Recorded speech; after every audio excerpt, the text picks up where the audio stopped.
फज्र की नमाज कोई मामूली नमाज नहीं है।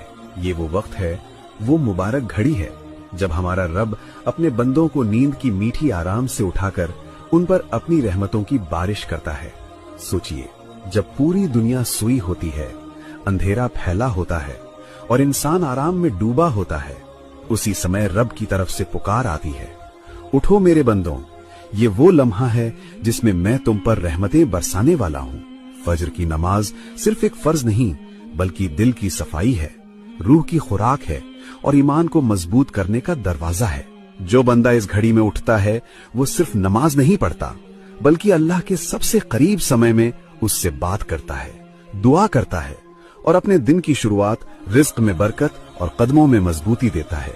याद रखो, फज्र की नमाज छोड़ देने वाला दिन भर बरकत से दूर रहता है और फज्र की नमाज अपनाने वाला रोजाना नई रहमतों का मालिक बन जाता है। फज्र की नमाज कोई मामूली नमाज नहीं है। ये वो वक्त है, वो मुबारक घड़ी है जब हमारा रब अपने बंदों को नींद की मीठी आराम से उठाकर उन पर अपनी रहमतों की बारिश करता है।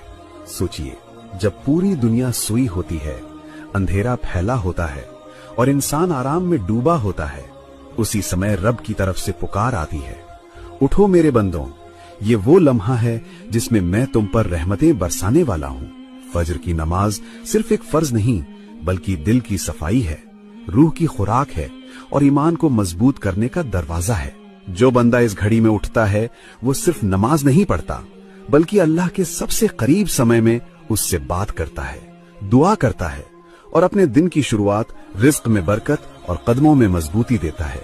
याद रखो, फज्र की नमाज छोड़ देने वाला दिन भर बरकत से दूर रहता है और फज्र की नमाज अपनाने वाला रोजाना नई रहमतों का मालिक बन जाता है। फज्र की नमाज कोई मामूली नमाज नहीं है।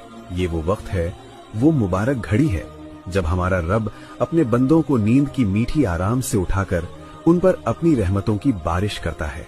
सोचिए, जब पूरी दुनिया सोई होती है, अंधेरा फैला होता है और इंसान आराम में डूबा होता है, उसी समय रब की तरफ से पुकार आती है, उठो मेरे बंदों, ये वो लम्हा है जिसमें मैं तुम पर रहमतें बरसाने वाला हूँ।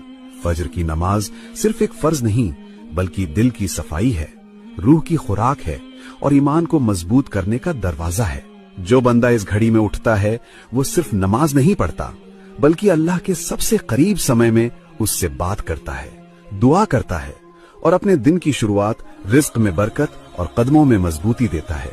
याद रखो, फज्र की नमाज छोड़ देने वाला दिन भर बरकत से दूर रहता है और फज्र की नमाज अपनाने वाला रोजाना नई रहमतों का मालिक बन जाता है।